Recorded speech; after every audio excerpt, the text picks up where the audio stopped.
You surface from the underground at Piccadilly Circus. Mind the gap. Making your way through the glittering lights of London's West End, you take a turn down a quaint-looking street into the notorious neighbourhood of Soho. The lights are dimming, the crowd is buzzing, and you've just tuned in to the best seat in the house. Welcome to The Big Smoke, a variety show podcast. I'm Kevin Bennett, and I'll be your guide through this experience of comedy, conversation, and community. Today, we're doing the Lambeth Walk on the streets of Charlie Chaplin's London. I'm joined by curator and author of Hard Streets, Jacqueline Riding, as we tour the working-class world of South London's bustling music halls and the stark reality of the workhouses. Then we continue our tour of hard-working entertainers with this week's Parish notices, exploring what it really takes to hold the attention of a rushing metropolis, learning all about buskers on the underground. And finally, we return to our audio stage for an encore. Our very own music hall entertainers are back. It's the apprentice magicians, the Strange Brothers. Will they finally unshackle themselves from our audio stage and perform some real magic? After all the fun and games, we don't want the fun and games to end. So come with us to the local for a quick rub-a-dub quiz. This round, Cockney rhyming slang. Okay, friends, let's raise the curtain. Dr. Jacqueline Riding is a curator and author specializing in British history and art of the 18th and 19th centuries. A former curator at the Palace of Westminster, she was the historical advisor on Mike Leigh's Mr. Turner and Peterloo. Please help me welcome Jacqueline Riding.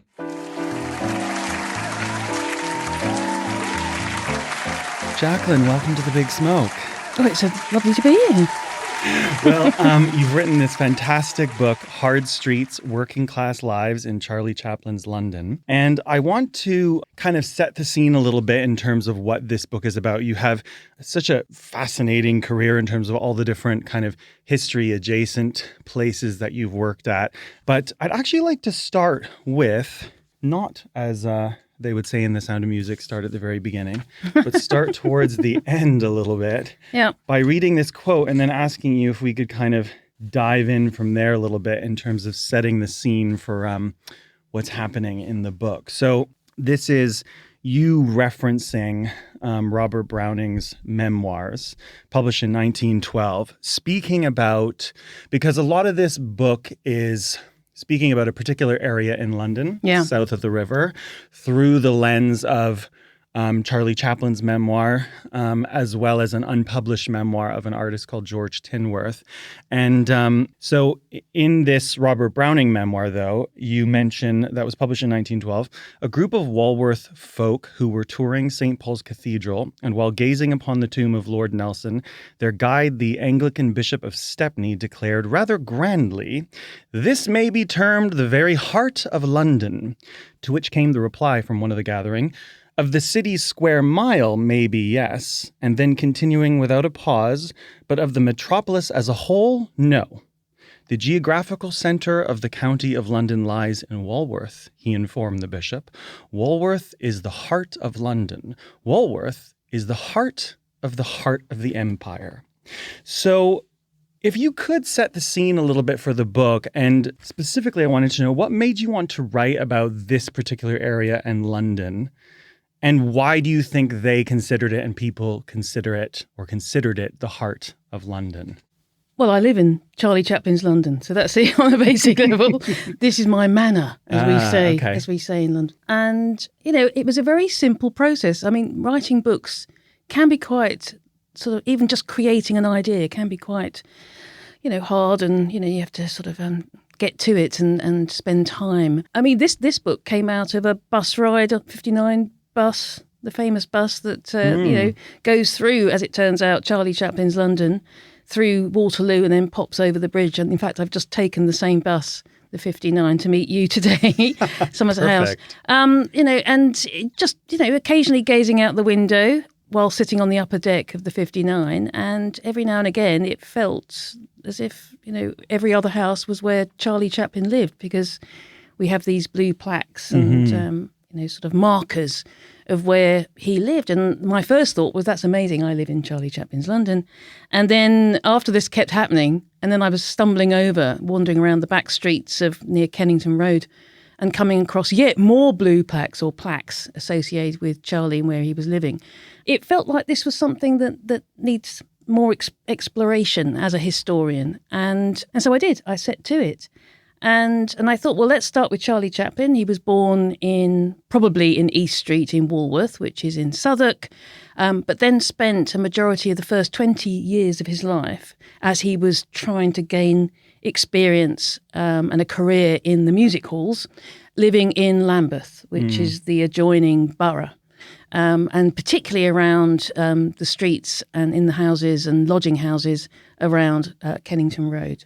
So that was the starting point, really. It was as simple as that. And just to give people a bit of geography, so when you say Southwark, is that the broader area south of the river for maybe people who are mostly familiar with the kind of Westminster, Soho, those types of things. Just paint the picture. Tell us where is Southwark compared to then, I guess, the individual boroughs within it? Yeah, so we're definitely south of the river here. So unusually, because most people will know areas north, the northwest, the East End, which are north of the river. This is south of the river. Mm-hmm. And perhaps in order to sort of establish the geography, if you're talking about Southwark, you're talking about the area around the Globe Theatre and Tate Modern of the modern city. Yeah. If you're talking about Lambeth, you're talking about Lambeth Palace. You're talking about the South Bank. You're talking about the National Theatre and the Royal Festival Hall. So they're the famous bits, as it were, of the two boroughs that I'm talking about. I mean, it's a little bit complicated because obviously the sort of geography didn't change, but the way it was assigned changed. Sure. This is the Surrey side of the river. So north of the river's Middlesex, and this is the Surrey side. So it's complicated, but not. I mean, Chaplin gets very confused himself in his wonderful autobiography, published in 1964. He gets confused over which borough he's in and which parish he's in and which poor law he's the recipient of, because the south of the river in the 19th century balloons from a population point of view. At the beginning of the century, you've got what are still sort of little almost villages. They're sort of semi-rural, Camberwell, Walworth, Lambeth. They're all little sort of, they're domestic, they are business, they are industrial, but they're still semi-rural. And if anyone knows the Oval Cricket Ground, for example, that was actually established on market gardens. It was that kind of area in the 1820s and 30s. It was the establishment of the railways. It was the poverty, rural poverty, particularly in the 1840s, the Hungry 40s as they're called, where you have this mass migration from the counties around London into particularly South London. So South London goes from semi-rural to one of the most built-up and populated areas of London itself. And you talk about the ballooning of the population at this time. Was this particular area in south of the river, did it change more drastically than other parts of London at this time? Yes, because north of the river, I mean, you think of the East End, it had always been, since the 18th century, it had been increasingly built up because of the docks. South of the river, you had these areas of high concentration of populations and, as I say, industry and business. This is a very busy river, the Thames, that runs through. So the areas around the docks, you've got lots of wharfs south of the river. You've got lots of businesses like Dalton's, the potteries, which if you know Dalton's, you might think of it as Royal Dalton's, which is a Midlands company. But until the 1950s, Dalton's was a Lambeth pottery. And the Lambeth potteries, there was loads of them. I mean, they'd been there from the 18th century and were really, expanding in the 19th. So if you're talking about the area of Lambeth that Charlie Chaplin, he's born in Southwark, but he moves into Lambeth, the area of Lambeth.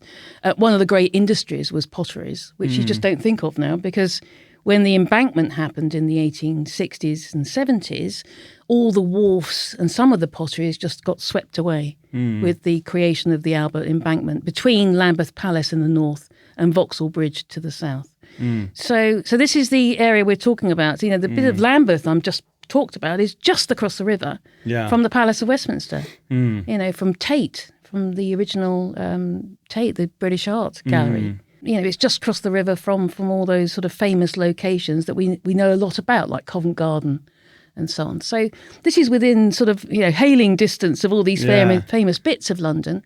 And I suppose being a South Londoner, being somebody who lives in Lambeth, you know, part of this project was to highlight areas, to use the microscope on these parts of London that people don't know that well, and to just find out what's going on. And inevitably, when you start, you know, doing the microscope on an area, you realise there's a lot going on. There's a hell of a lot going on. It's fascinating. Now, you talked about Dalton pottery, and which connects us to one of the main characters in the book, George Tinworth, which we're going to talk about in a second. But I wanted to ask, while we're still looking at the kind of setting the scene of the story, can you tell us why you called the book Hard Streets? Where does Hard Streets come from, and why did you choose that for the title of the book?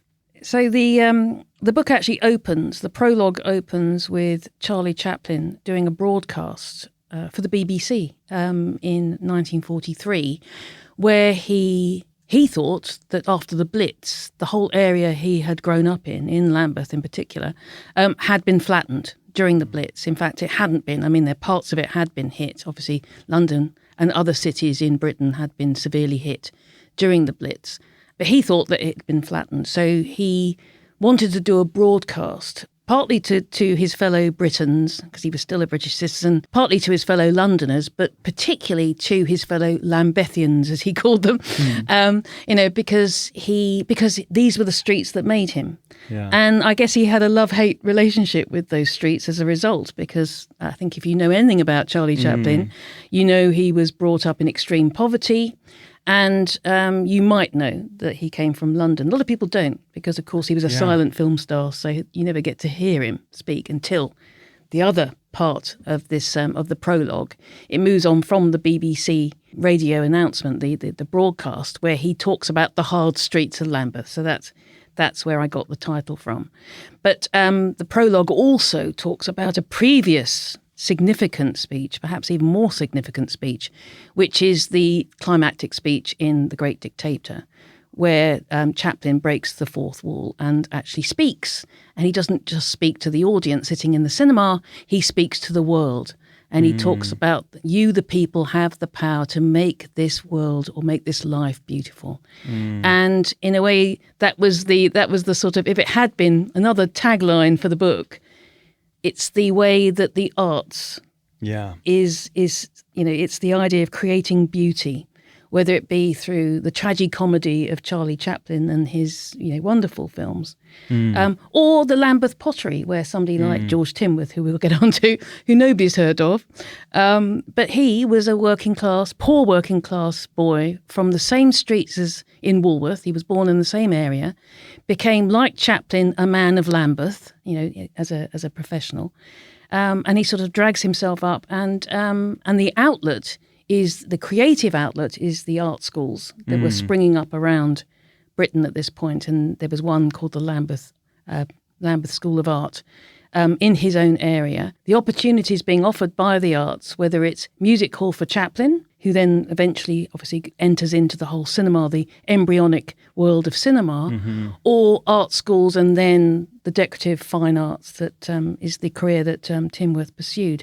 Both of them unusual because of the way they escaped their, you know, what life had dealt them, the hand they'd been dealt as infants.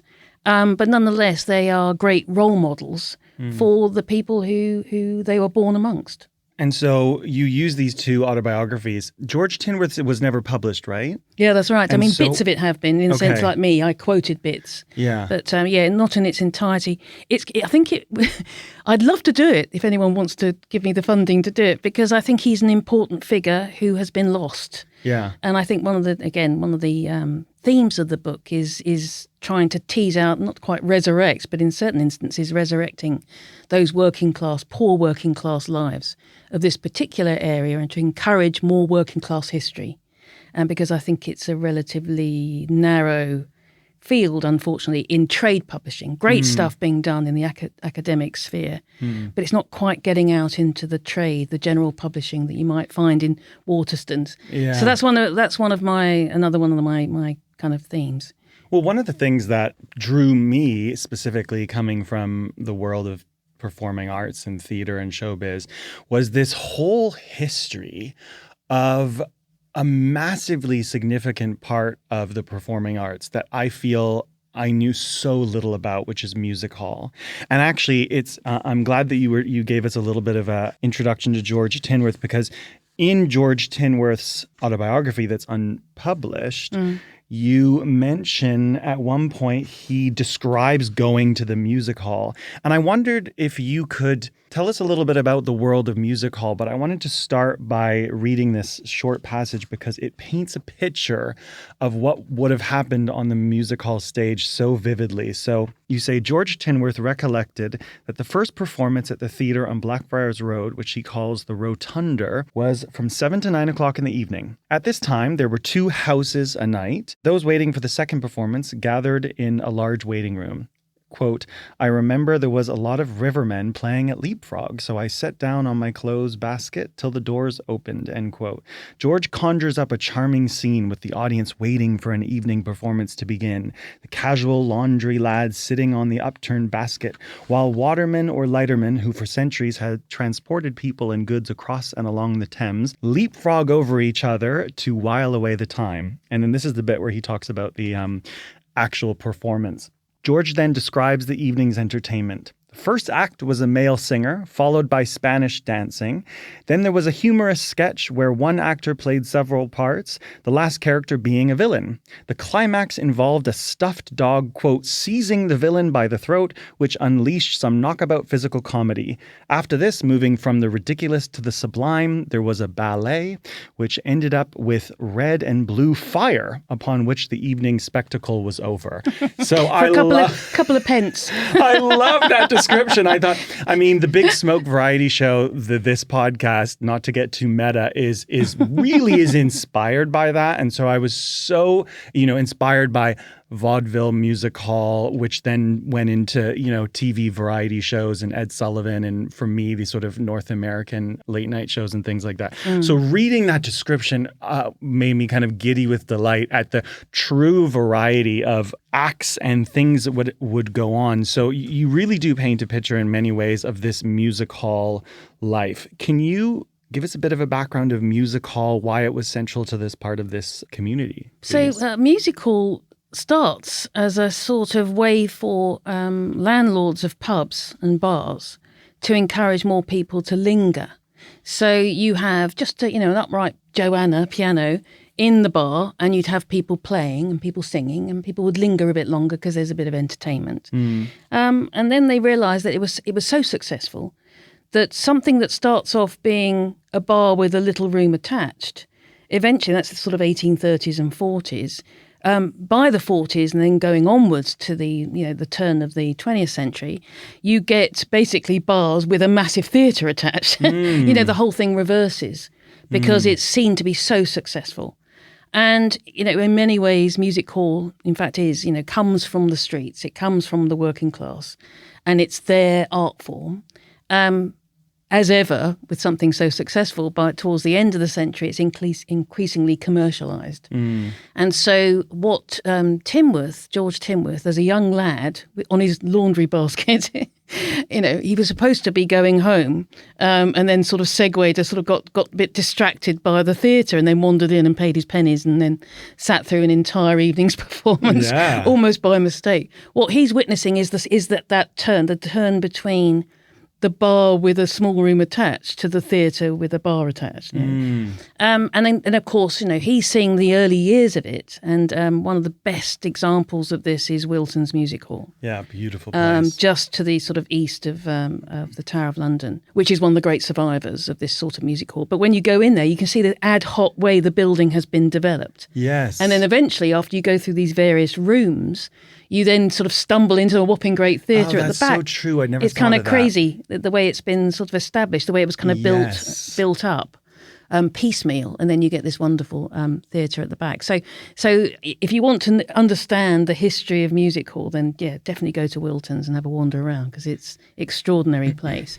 But Timworth is seeing the early decades of this. Charlie Chaplin's mother and father both were on the boards. They were both music hall performers.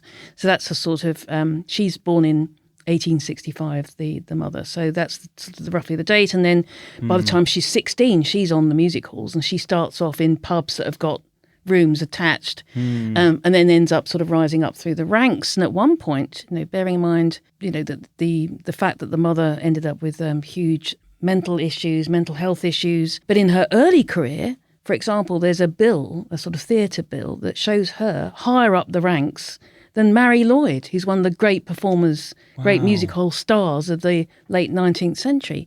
So the other thing that's worth mentioning is that there's opportunities to, not be a costermonger, not be a machinist, a sort of singer sewing machinist doing piecemeal work in your own house, in order to pull together a living. The music hall offered huge opportunities, but there was huge amount of stress associated with it as well. And it could be hand to mouth. It could be boom and bust. And then sometimes it was just bust. And that's the kind of thing that Hannah Chaplin experienced. Her husband, Charles Chaplin, Senior, who's Charlie's father, had perhaps a better punt at a career in music hall. But when he's up on the boards, this is the moment where you get the turns. And the turn system was a single performance. You got paid for that performance.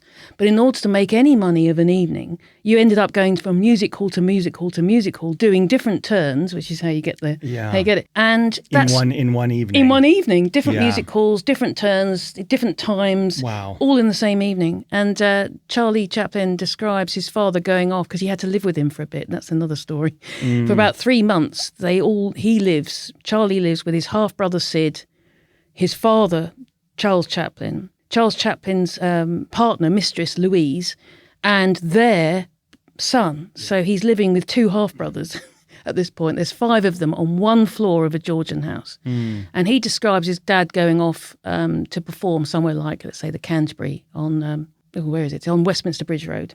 And Gatti's was next door, 2 really famous music halls.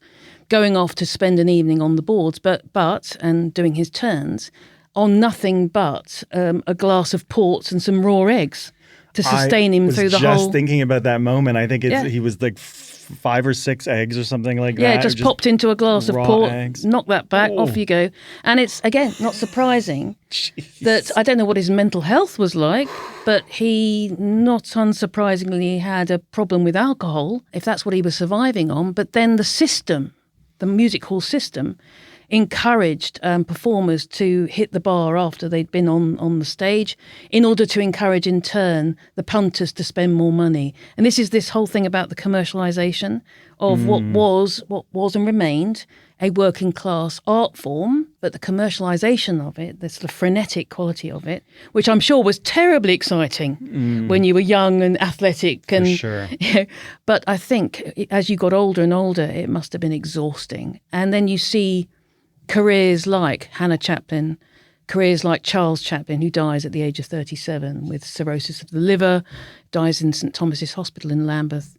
And then Dan Leno, perhaps one of the most famous performers of this period too, famous for Mother Goose and Aladdin and all that. He dies at the age of 43, and had spent whole periods in what were lovingly called lunatic asylums. And so this was the tragedy of the comedian. And he died Dan Leno died in the same, correct me if I'm wrong, asylum that Hannah Chaplin was in. That's right. Hannah Chaplin goes in and out of these, thousands of people, these sort of massive asylums that were built for the South Londoners, for the poor of South London. So she goes into one of these massive asylums. When her sons become successful through the development of their career, through the Fred Carno's Fun Factory, they join that troupe. And he's a massive entrepreneur of music hall variety theatre. I know there's a dark backstory to him, but I do love that name, Fun Factory. The Fun Factory. Think that should be a theatre company's name now. I mean, that's it was actually great. the original Or a title of the book. Was it? Yes, because the book was going to focus very exclusively on Chaplin and his early years. And then when I discovered this fabulous autobiography, unpublished autobiography, by yet another poor working class man from the same streets, from the streets of Walworth, I thought, actually, I can pan this out and do the whole of the Victorian age and the Edwardian. And Timworth's, life, which is 1843 to 1913. So acts as the backdrop, as the kind of context in which Charlie Chaplin's own childhood and then young adulthood occurs. And I think it's fairly obvious from hopefully from reading the book that there's nothing unusual about Chaplin other than his talent for mimicry, for his talent for comedy, for tragedy and all that, which he, of course, picks up in the same streets that Timworth is also living and working in. So it's yeah. Now there's I want to get to the sort of backstory or the underbelly, I guess, of the music hall world, and this wasn't all glitz and glamour. But I had just one or two questions about the world of music hall first. Do we know? Again, I'm sure this varied based on the person and the household. But do we know if there was a general point of view towards music hall? Because what's interesting is you outline in the book that music hall was this, and the arts in general was really important to community, but also was a way to kind of move out or beyond the specific circumstances that some of these people were in, which were quite dire in, Charlie Chaplin's childhood, certainly, and George Tinworth. But I think sometimes there's a stereotype nowadays for kind of working class people or really anyone whose kid wants to go into the arts. What are you going to do? Go into a trade? That's not a practical thing. And yet it seems like this art form that was really embraced by the community. Is there any evidence out there as to it being looked at in a different way, or what do you think? You mean by the people by the working class themselves? Yeah, not so much the people who were in it, but the people who were going and experiencing it. Well, I think the people, it was cheap enough for it to be the sort of entertainment you could do. It might not be every week, certainly not every day, but at least you could do it. You could afford to do it if you were earning some money. And of course, the people we're talking about, the book particularly focuses on, aren't the working class per se, because you've got levels and grades of working class here. So the people I was focusing on, which is where George Tinworth and Charlie Chaplin particularly come out of, is the working poor. So this is the definition that James Keir Hardie, the first leader of the Labour Party from the late 19th century, it's his definition. Okay. And it's the people who are working but not gainfully, and that the work is spasmodic. It's not regular, and it can suddenly disappear. So it's this boom and bust thing that can occur, and that people within the poor, or even within the working class more broadly, can move up and down the grades, as it were, depending on what money is coming in. And so the other important thing is that there's visible ways of, even within the working class, you can see somebody who's fallen on hard times or who's rising up and all that. Because there's indicators like, for example, something really basic, and Chaplin talks about it, Tinworth talks about it, this idea of the Sunday lunch. Sitting down to a home-cooked Sunday lunch was one of the great indicators of where you were within the hierarchy of the working class, and both of them talk about it. So whether you're coming from a music hall background, or if you're a costermonger, selling your wares on the streets, or indeed a clerk, travelling on the new train lines, to the City of London, the indication within that working class of whether you're up or down or in the middle or whatever are little things, what feel like little things, but to them were these huge indicators. So, a suit, and this is going back to Charlie Chaplin, his extraordinary observation and how he brings it, for example, to The Little Tramp, is this thing about the threadbare suit, the ill-fitting threadbare suit. But I talk about this in the book. What's lovely, when you look at him, he has a hat, he has a shirt, he has a tie, he has a waistcoat, he has a jacket, trousers, he's got everything. It's just in a really poor state of repair. Yeah. And when he's knocked down, picks himself up, he picks his hat up, dusts it down, puts it back on his head. You know, it's that thing about the pride. Even though you might look at him and say, well, what have you got to be proud about? He's saying, I still got, I'm still, I'm proud of, I'm proud of myself, or I'm proud of, the fact that I can get up again, dust down, carry on going. And that's the sort of the music hall thing, going back to your, what you were asking about in regard to the audiences. The audiences recognise that in their performers. They recognise the lived experience, that this is entertainment, but it's actually, the hints of tragedy, the songs that might reach into the hearts of the audience and pull those strings, because it's a shared lived experience. So it doesn't really matter how commercial it gets, although it's a lot of pressure on the performers. For the audiences, it's their lives playing out, it's their experience.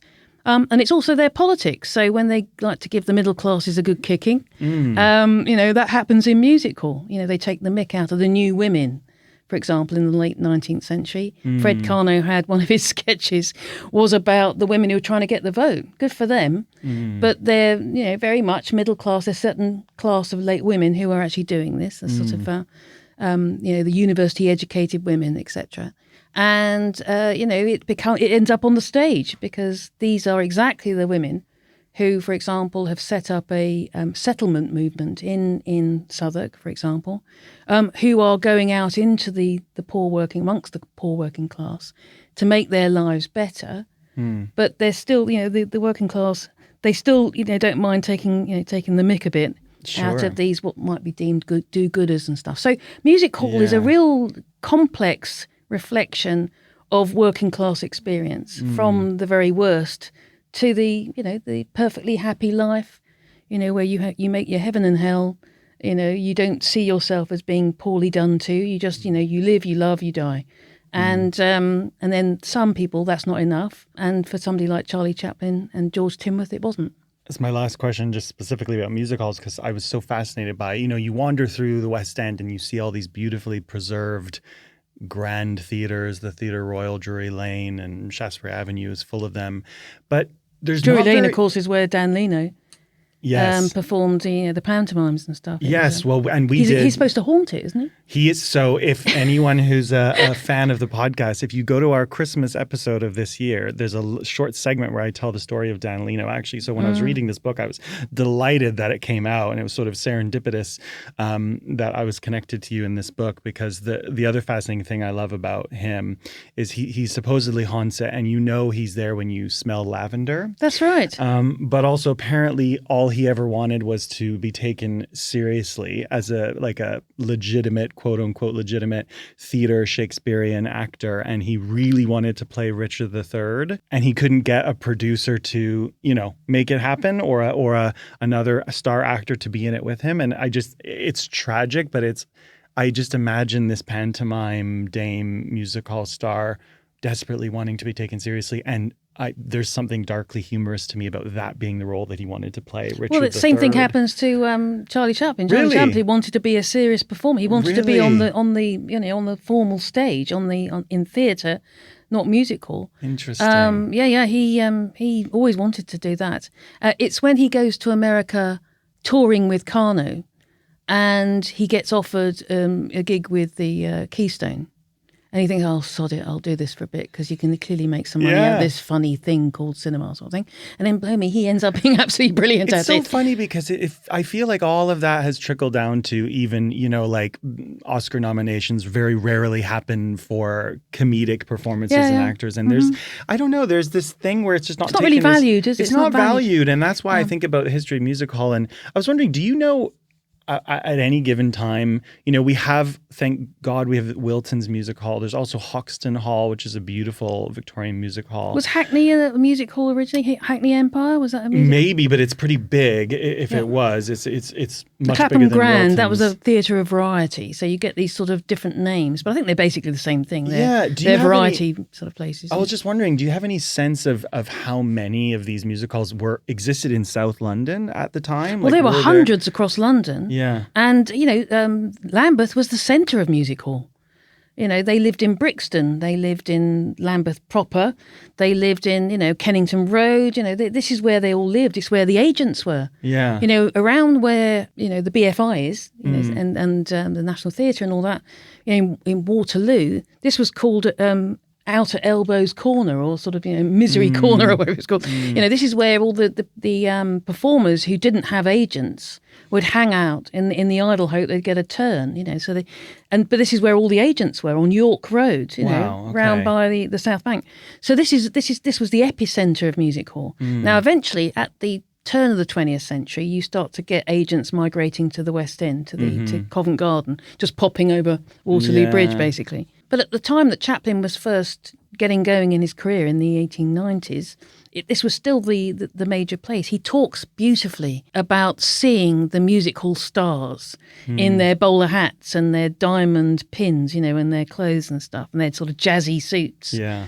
Sort of, you know, careering up and down Kennington Road in their carriages, their open carriages, and popping into the Three Stags, which is where his father drank, you know, and the other pubs on, you know, for one last drink before Sunday lunch. You know, this wonderful sort of, you know, totemic event, and, you know, weekly event for the working class.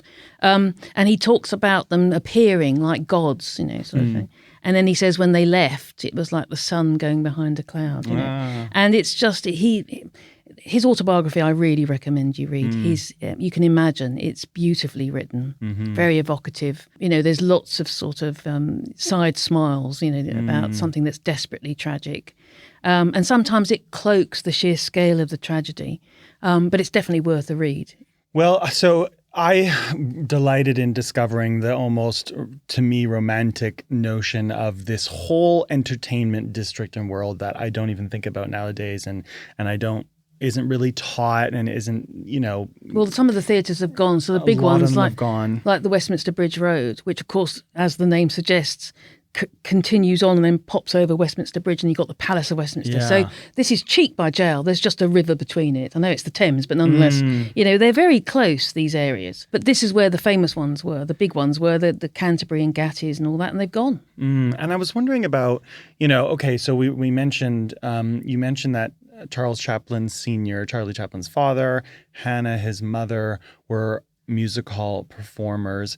And we just started to scratch the surface on there being a kind of darker backstory to this life. It wasn't all glamorous once you got into music hall. Not everybody was suddenly kind of rich and famous, obviously. Yeah. And one of the aspects that you talk about in the book that I thought was really interesting and evocative was the fact that young Charlie Chaplin was sort of in and out of the workhouse system.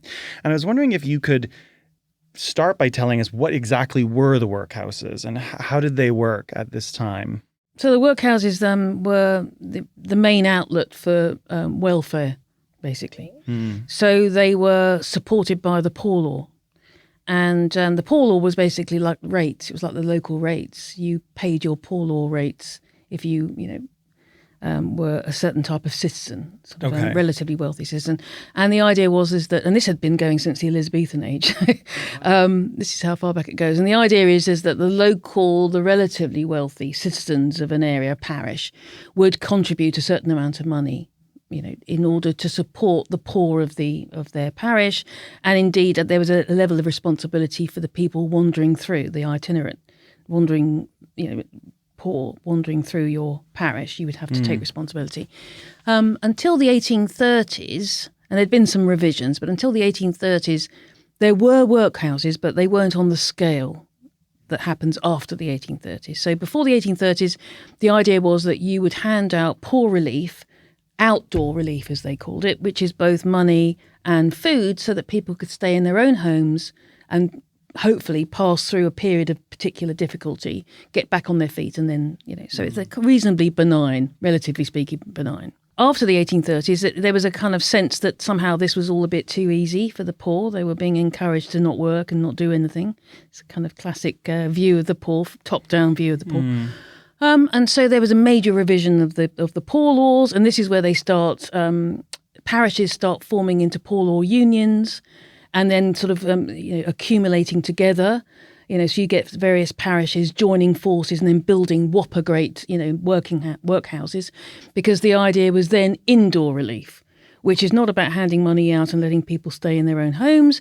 This was about pulling them in. If they were that desperate, they had to come to the workhouse, queue up outside, go through an admission system, and then, put on the uniform, have their hair cut, et cetera, and become inmates, as they called them. So the idea to make it as unpleasant as possible, to make people as fearful as possible, so then they wouldn't actually want to be there. But it shows you how bad you'd have to be, even within the working class themselves did not want to go to the workhouse. It was the worst. It was like a living death. I mean, some of these descriptions that I won't read the whole thing, but there's a couple, only 3, somebody, I can't remember whose account this is about the workhouses, but only 3 bath towels were provided per week for use by about 150 men. Yeah. This person says, therefore, it is not to be wondered at that we can pick vermin off them, which we often do. And vermin is lice, basically. Yeah. And then you say, or this author speaking about the workhouses, they say, we little thought that we should ever be subject to such treatment in our old days, our only crime being poverty. The core complaint concerned the debasing of human beings treated worse than animals and made to feel their, quote, place. And of course, people, you don't end up on the same level all the time. You can fall on hard times. There's no welfare state. There's just this, the poor law. That's it. No welfare state from the 1940s onwards. There's no old age pension. Right. If you fall on hard times, you could have been a successful businessman, small scale businessman, part of the working class, but you had a regular income, or at least you had an income. And then something horrible happens. And then you fall down. And the same person that you've just quoted actually says, I used to pay the rates for this. There, but for the grace of God go I. I mean, this is the thing, that the people's lives were vulnerable. People did move up and down. And it wasn't just adults. I mean, what was the youngest Charlie was when he was in the workhouse? Was he like 7 or 6 or something? Yes, like he's something like that. That's right. Very, very young, with his older half brother and his mother, who had already been to the workhouse with his mother. So the family. So if we talk about the family as being just the 2 brothers and then the mother, they are in and out of 2 separate workhouses and 2 separate parishes and 2 separate poor law unions. This is why it gets a bit confusing, and Charlie inevitably gets confused because it's all he can remember is being a child in this environment and the sense of shame. And then the flip side, of course, is that for Chaplin, he was born in 1889 after the 1870 Education Act, which technically meant that there was a provision for primary school education. So he should have been having an education from the age of about 5 or so. But he clearly had missed out on it, and partly because the boom and bust element is that they were moving from lodging to lodging to lodging to lodging, and it must have been relentless. The constant signing up of your kid to these various local schools. I mean, it's quite clear he wasn't being signed up, because we know when he was, and then there's years and there's nothing. So the irony, the great irony for Chaplin, and he talks about it in the autobiography, is that, he went to the workhouse, which was the worst thing to happen. But then within a few days, this is the workhouse in Southwark. Within days, he sent off to a pauper school for 18 months. And that was the longest sustained period of education he got. Wow. So you had to end up being, falling on absolute hard times, something that most working class people avoided at pain of death. And in fact, some of them would rather die than go to the workhouse. But Hannah obviously didn't. She wanted to protect her children, so she had to go, and she couldn't find Charles Chaplin, who was still working the boards and doing the turns and stuff. He just disappears. Yeah. And the poor law unions are desperately trying to track him down, but because he's travelling the country doing different gigs in different cities, he's always one step ahead of the unions, which is sort of funny but not. Tragicomedy, classic sort of Chaplin thing. So that's why she ends up in the workhouse, because there's nowhere else for her to go. But this might be an obvious question, but I'm thinking, you're not forced in, but you sort of are in general terms. Like you're at a place of utter desperation. There's nowhere else to go. You go into this workhouse. 2 questions. What is the actual work that you're doing, or are they getting you to do something? Is my one question. And then my other question is, how do people go out of that? I mean, because I know that Chaplin and his half-brother and mother kind of go in and out of it a few times. The picture that you paint seems to me like there would be no way out. Well, you release yourself, I suppose. You get to the point where you actually are able to sustain yourself, or somebody says, look, you can live with me for a bit. I was thinking there must be very few options for how you would actually get to that point, because I can't imagine you're saving. You get while sort you're of caught up in there. it as well, because at least you've got. I mean, horrible as it is, you've got a roof over your head, even if it's leaking. You get fed, but you're fed in these massive rooms, these halls where everyone has to say grace. They're all wearing uniforms. That it's so inhuman and inhumane, but humane at the same time, because at least you're being fed. Yeah. The struggle you must have if you've been anxious about being able to feed your own kids and yourself. You then, through sheer desperation, end up in the workhouse, and at least they're being fed and and educated. It must have been a massive thing. But when Hannah isn't the first in the family to go to a workhouse. Her own mother ends up in a workhouse before, and in fact they end up going to the same workhouse as her mother, as Mary Ann Hill, a few years later. So it's like a horrible cycle of this sort of in and out of the workhouse. And I think once that starts happening, it must be very hard to break the cycle. Must be really, really, really desperate. And Chaplin describes, he says, I just don't remember where we are. All I remember is we'd come out and then next minute we were back in again. It's like one step forward, two steps back. It was all he could remember. It's a little bit like when you read about the prison system now, where the sort of reoffending rate and the amount of money that goes towards just people leaving, going back, because there's no focus on rehabilitation. Yeah. But what did they actually? Oh, sorry. Go ahead. Well, I was just saying that the thing about how they get out is that Chaplin describes being at another pauper school, with his brother, and then there's suddenly a letter arrives and they get hauled up and they go back to the workhouse, and then they're released because they've tracked down Charles Chaplin, right. and they're being released into his care. They've pinned him down. He's had to admit he's got to look after his own child, and as he calls him, the half son of my wife, who of course they're still married. And that's when when Charles. I mean, one of the most amazing moments in the autobiography is the 3 months he spends with his father, because he obviously is watching his father like a hawk, because his father is the music hall performer, and so he's watching him like a hawk. But then he experiences all the difficulties, the alcoholism, the sort of alcohol abuse, domestic abuse, all that kind of thing that goes on. He starts to sort of sense that, and a lot of it is he's stuck with this kind of stepmother, mistress partner of his father, who also has a kid. She's got a kid. There was three of them living in 2 rooms. She's got 2 more kids coming in. 3 kids, 2 Charles adults in 2 Senior's rooms. off, doing off all night, coming home drunk, whatever. Yeah. Just back to my question about the workhouse. What did they actually were they assigned to work that they did? So they said, it's if they're over a certain age, they just have to pick. I think it's called oakum, which is a kind of unpicking rope, which is it's a very manual. For what purpose?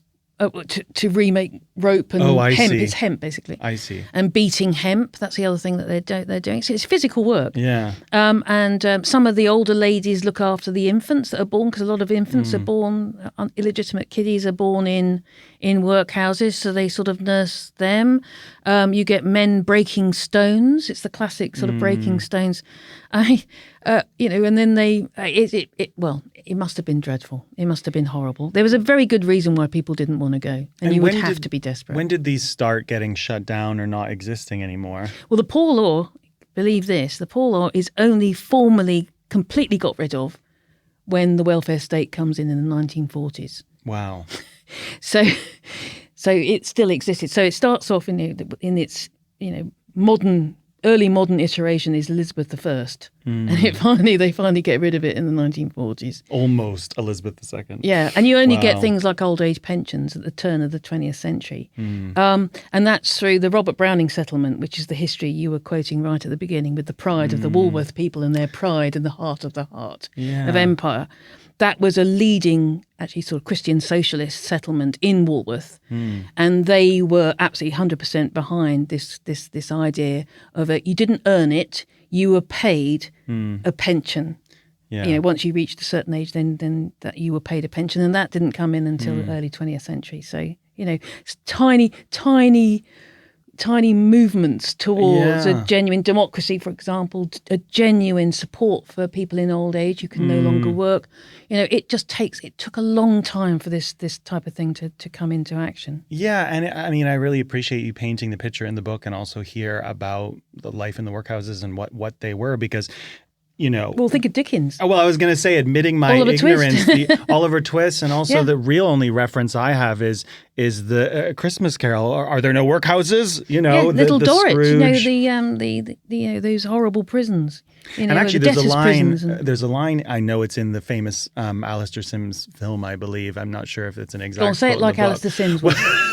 I don't know if I could say it. Are there no workhouses? But it's it's that you actually said where, many would rather die, with the nephew or the person at the door is saying, he says, they're asking for money for charity. And he says, are there no prisons? Are there no workhouses? Are there no prisons? Yeah. And then the person says, many would rather die. And I'd really had no concept of what that whole system was. We're almost out of time, but I have two more questions. I know, it goes by so quickly. Have we done everything? People who are listening might be thinking, okay, but you mentioned there's another kind of main character, and not a lot of people know who this guy George Tinworth is or was. Can you give us a bit of a teaser for anyone who's listening, sort of highlights of who he was and why he was significant enough to include in the book? Yeah, so, he's unusual. I mean, they're not rare, but they're unusual. These working class autobiographies, where you've actually got the person themselves talking about their lives rather than the top-down thing where you've got a middle-class person making observations about what the working class do and all that. So that's why I framed the book with these two autobiographies. Yes, it's unpublished, but it's a real raw data of a life. And he's born, as I said, in 1843. Chaplin's born in 1889. Sadly, George Tinworth dies in 1913, and it just so happens the year before Chaplin had gone to America and never came back to London. So there's a nice bookending quality to it. So George Tinworth talks about being born in Walworth, as I said, just within streets of Chaplin 50 years later. His father is a wheelwright, who's somebody who fixes carts and wheels and all that kind of thing. And they are poor. They are constantly on the breadline. They don't know where the next meal's coming from. They're constantly being moved from lodging to lodging because they can't afford the lodgings they're in. Another indication is you start with 3 rooms, you then on 2 rooms, you then end up in 1 room, and then you've got nowhere to go at all, and then you end up in the workhouse. It's that kind of lifestyle that he's describing, to the point that he barely has any education whatsoever. That description of him coming back over the bridge and going to the music hall that we talked about earlier on, this is George, and his upturned basket, that's because he was working. He spent all day working, for shillings or pennies, because his family needed the money. They needed that constant churn of money. They needed their children to work. They couldn't afford for them to go to school. So that's the background he comes from. He, because he's in a wheelwright shop, he's got bits of wood which he whittles and carves, and because he's got a natural inclination and talent for carving.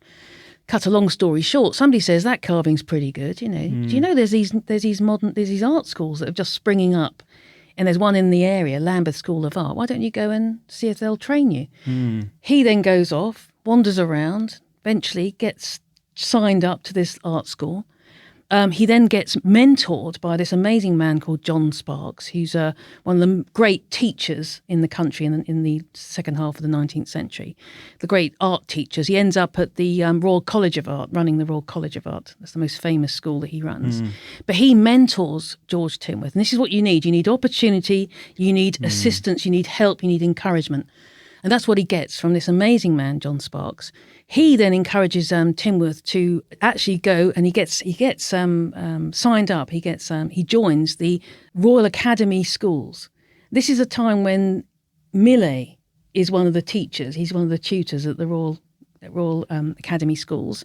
These are all very middle class people. This is a working class guy who used to whittle away on bits of wood in a wheelwright's shop, is now walking to Trafalgar Square, which is where the Royal Academy was at that point, in order to train as a sculptor.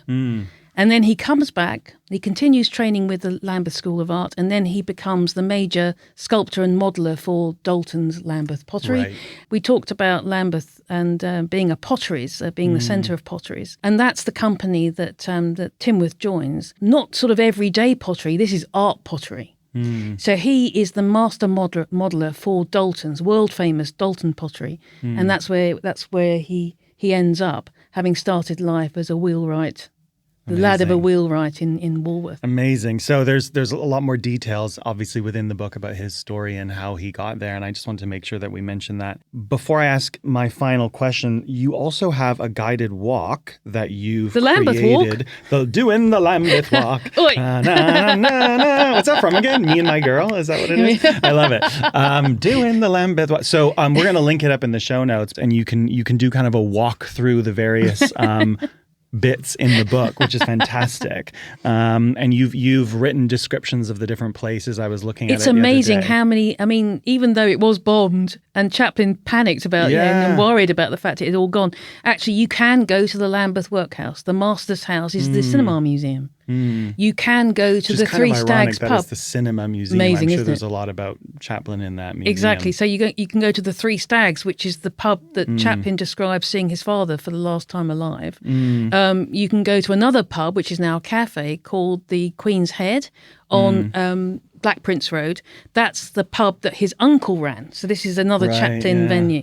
So you can do some fabulous... You can do a little interactive tour when you, maybe while you're reading the book or before or after you read the book, you can get linked in. Yeah, definitely read the book. Definitely read the book. It's fantastic. It really paints a picture of Thank you. You've been so London. kind. Thank you very much. Well, I wanted just to ask you one last question, which is, I was thinking about music hall and how to me it seems like it was so important at that time. And I'm a real believer in the arts and also just actually physically going somewhere to have an experience with other people. Yeah. So do you have a favorite place in South London? Now you are a resident of South London. So do you have a favorite place south of the river that you could recommend me and our listeners go, or something that to experience? What your kind of quote unquote music hall today? What might that be? Oh God. Not that it has to be music hall, but just a pub that you love, or a performance venue, or a museum, some specific place that you find connection at. Well, I love the South Bank. I mean, that's wandering along the South Bank. I just love the South Bank. I love the South Bank. I love the National Theatre and all that. But, and this is nothing to do with theatre, but it's like the theatre of life. Can I do that? Yes, of course. Kennington Park. Okay, yes, which is mentioned in the book. Yeah, Kennington Park is, it used to be a venue for political rallies and things like that in the 1840s and onwards. But it's a lovely place to just sit and watch the local... the world go by. And also locals. imagine the historic world that went by and a young And imagine Chaplin Charlie Chaplin and his mother. He talks about going to park. Kennington Park. He talks about meeting his first love of his life. He met her at the gates of Kennington Park. What I love about it, it's the walking the battlefield thing. Yeah. I love going somewhere where history was made. Yeah, me and too. I love walking in the footsteps of somebody like Charlie Chaplin or George Timworth, which is why I wanted to do the Lambeth Walk, because I think it's so evocative. It's just, you're suddenly drawn back in time, aren't you? Yeah. You're taken back in time, and you are walking the streets. Well, I love that you have the walk as well, because it's an interactive way to connect. And so I definitely recommend read the book, Hard Streets, Working Class Lives in Charlie Chaplin's London, as well as go to Kennington Park and might bump into me. Do the Lambeth Walk. You might bump into either of us. You might bump into. So thank you so much for joining us today. No, thank you for inviting me. This has been fabulous. Wonderful. Really good fun.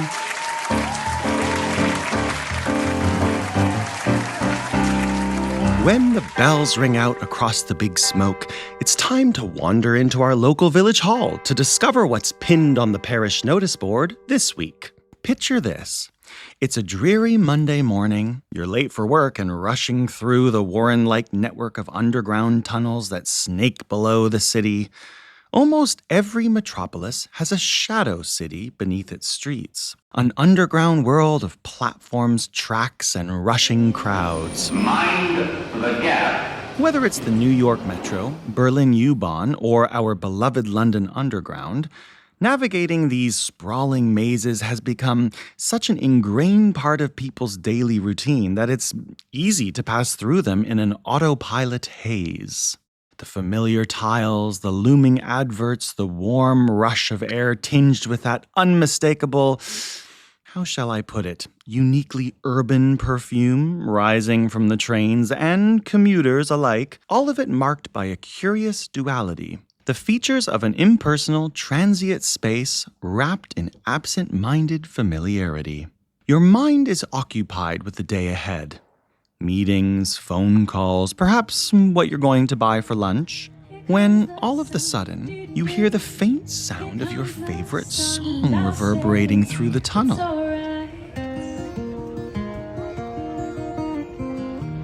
As the music gets louder, you are transported out of the rat race and into a warm memory. Responsibilities and deadlines melt away as you hum along, the music echoing through not only the subsurface transport network, but the subterranea of your soul. That fleeting moment has the power to carry you through an otherwise impersonal journey, transforming your gray commute into a more colorful, luminous experience. Sure, you still have endless work meetings to attend today, but you now skip onto your train feeling lighter, nostalgic, and ready to face it with a smile. This, dear listeners, is the magical effect of the underground busker. So as a busker in London, I kind of feel like my role is to be part of the fabric of London and part of the soundtrack to London. And I just think it adds so much colour and vibrance to the city. And I do just see buskers and performers as kind of this essential role and part of what makes London really great. That was the voice of Charlotte Campbell, a prolific London busker who performed no less than 365 gigs last year. Busking is an art form as old as time. Wherever there's been life, there has been music and performance. And busking can be traced back to the oldest of civilizations. Whether it's the circolatores of ancient Rome, the roaming mimes of Greece, or Madaris of India, street performers and musicians have long shared their talents with passers-by. A fleeting moment becomes a meaningful interaction between individuals, otherwise lost in the flow of the city. I feel so lucky that I actually have really lovely interactions almost every day when I'm busking. And I'd say at least once a day, somebody will come up and say that I've made their day, or that, you know, they were having a bad day and this has made it better, or I was playing their favourite song and they really needed to hear that today. And it honestly happens to me probably once a day, which is such a great feeling. And I feel so grateful to those people for sharing that with me. And I also just feel lucky that I get to be that for someone. The free-spirited nature of busking has not only enabled itinerant individuals to make a living through their art, but also brought with it a transformative power to elevate the civilian experience of public spaces from crowd alienation into crowd camaraderie. I've had some amazing experiences busking that have turned a group of people, a group of strangers into a group of friends. So I've been busking on the tube before. I had a really amazing experience at Leicester Square once where I was playing. It was, late at night on a Friday night when everybody's had a few drinks and their inhibitions are not there so much. And people were coming down the escalators and a little group stopped to have a little dance to my music.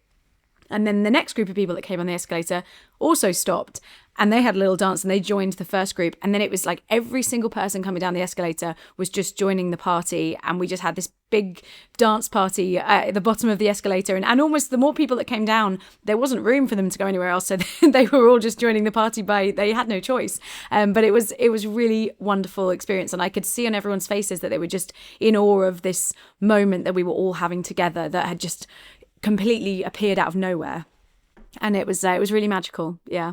Traditionally and historically, buskers have followed the crowds wherever they go, drawn to the human impulse for community and echoing their name's Latin origin, buscare, meaning to seek. As soon as the first tube train set off in 1863, the Metropolitan line from Paddington to Farringdon, buskers eagerly embraced this new space with a ready audience. Street performers immediately recognized the underground system as the perfect place to perform. Healthy acoustics, a constant flow of a momentarily attentive audience, and the chance to experience all the different flavors of London. Underground buskers of today have an adaptive, intuitive nature that tunes into the soul of Londoners, performing with a sensitivity that recognizes the ebbs and flows of city life. Yeah, I think every line does have its own personality, and obviously different stops have their own demographic of people that are going to that place. And I think it's really nice to think of, London as it's all these different characters, I guess. And some of the tube spots in particular, the pitches that I play on,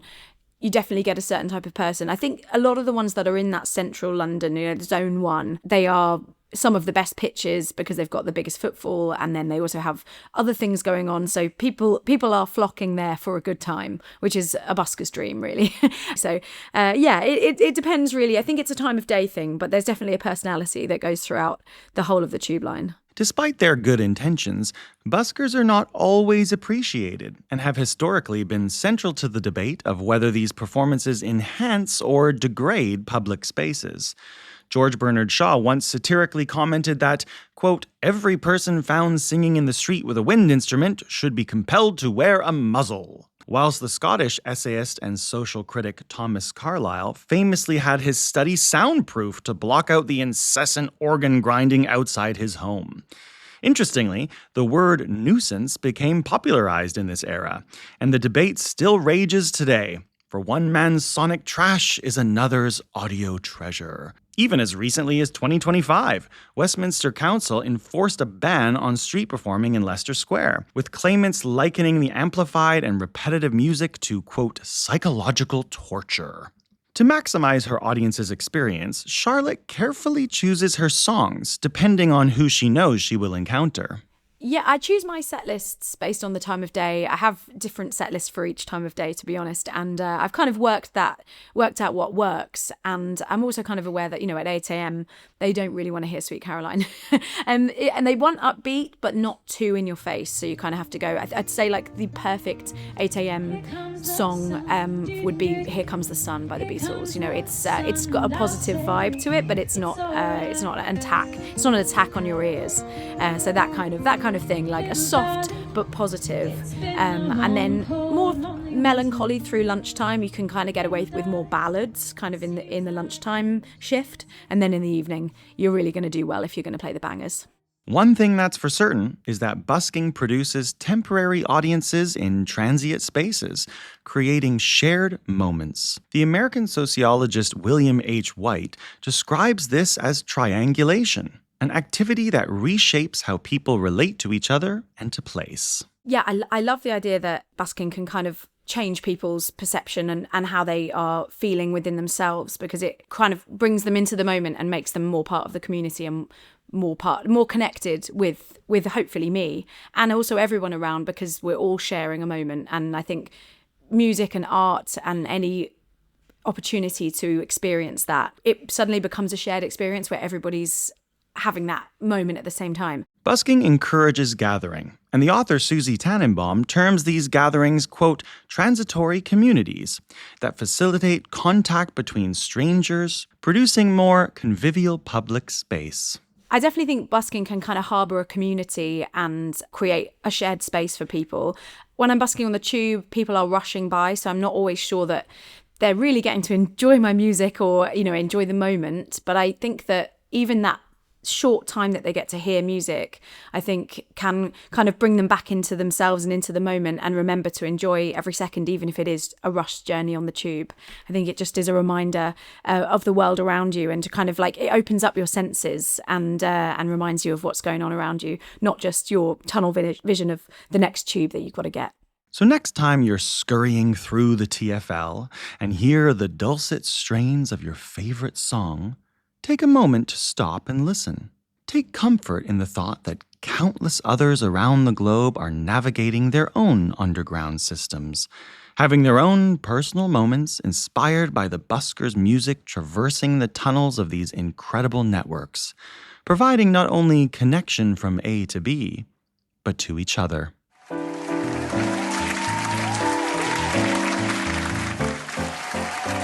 Beneath the hum of the city, subtle currents of impossible things drift. Once more the strange brothers step from the halls of the Xander Eldrick Institute, apprentice magicians now a little closer to mastery. Tonight, they invite you to follow where the rules of reality no longer apply. Good evening, ladies and gentlefolk. We are The Strange Brothers, and we are tonight's entertainment once again. My name is Salazar Strange, Sorcerer Extreme, and this tall drink of water on my right is my Co-magician, Craig. The cruiser, just cruising through the astral plane in my Ford Focus. Yes, so as you can see, he's Still working on it. Yes, and speaking of works in progress, we are here once again to perform feats of such magical magnitude as a way of completing our apprenticeship at the Xander Eldrick Institute of Illusion, Divination, and dance. And today, you lucky so-and-sos, it doesn't get better than this. We're going to be performing some absolute classics. Beginning with a routine involving a simple, honest coin. But, hang on. Darn, I seem to have left my wallet backstage. Oh, well, if you need a coin, I've got some loose change around here. No, Craig, stop. I don't... Ooh, what's that behind your ear? What? Oh, God. What is it? It's a spider. Get it off me! Get it off! No, Craig, just come here. Let me just... Ooh. Whoa! A coin! Was that behind my ear? My gran was right. I really do need to clean back there. Now, Craig, listen. I am going to magically transport this simple coin from my right hand to my left without the two hands touching, okay? Now watch very carefully as I, Salazar Strange, Sorcerer Extreme, use the sheer power of all my magical might to make this coin travel silently through the air from one hand to the other. Observe. Yeah!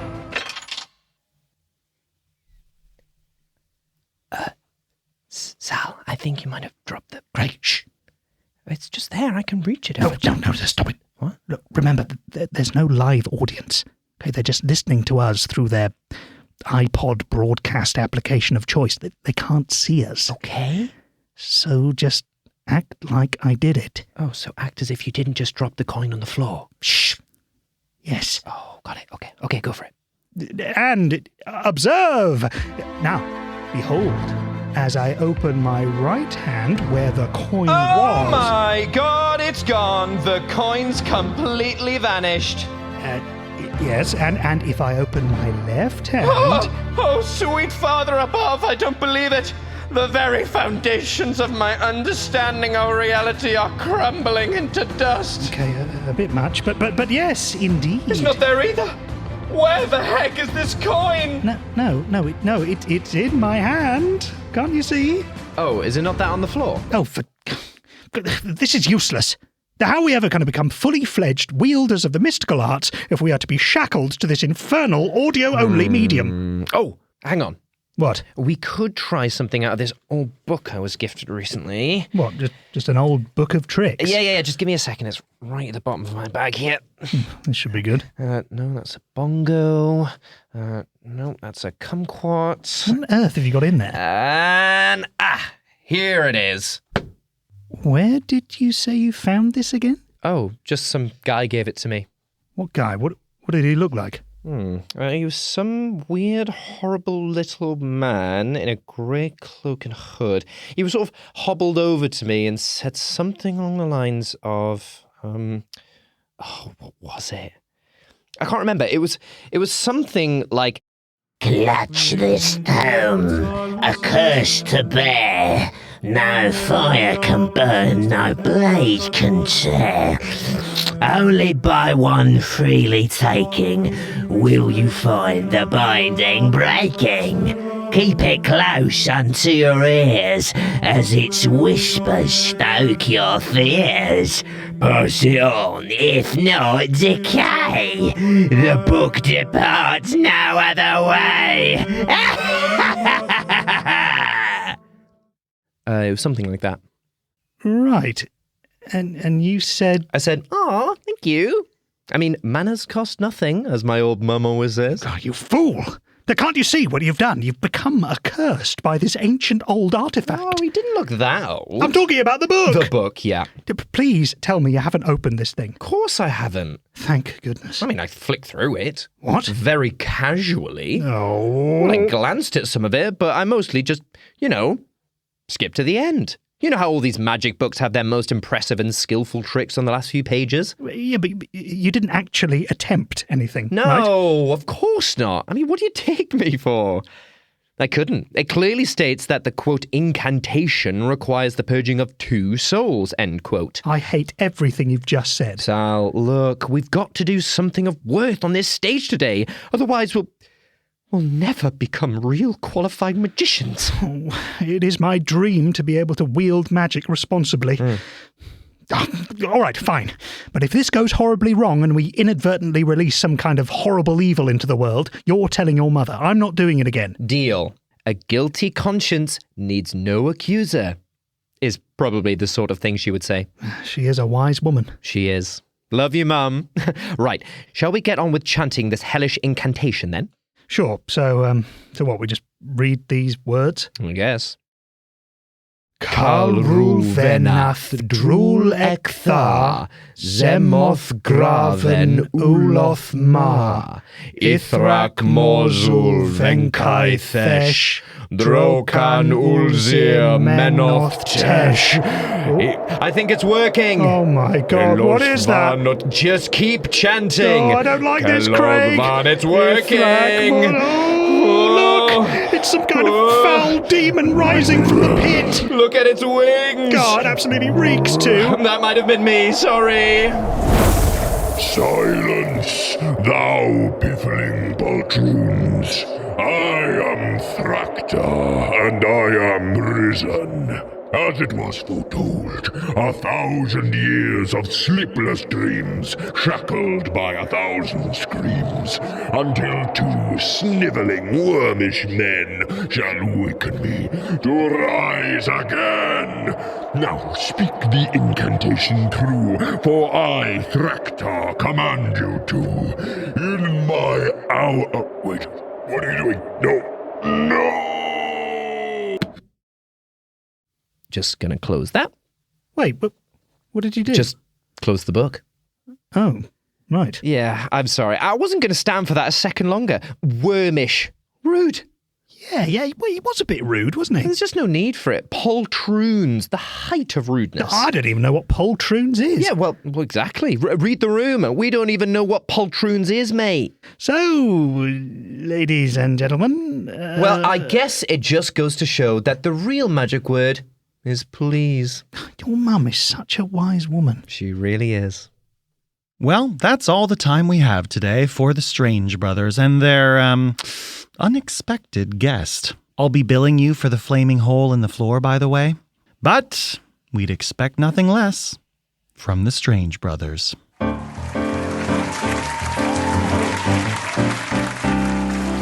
you Adam and Eve it? The show is almost over, but before we go to Uncle Ned, let's pop into the local for a quick rub-a-dub quiz. This round, chitty chitty bang bang. Cockney rhyming slang. Cockney rhyming slang emerged in London's East End in the 19th century. It likely began as a coded way of speaking amongst market traders and petty criminals, a way to disguise everyday words so that outsiders, particularly those pesky bobbies, wouldn't understand what was being said. Over time, it spread beyond its coded roots and became part of working-class London speech. Playful, inventive, and often theatrical. The idea is simple. Replace a common word with a phrase that rhymes with it. And to create more confusion, sometimes even drop the rhyming half entirely. For example, dog and bone means phone.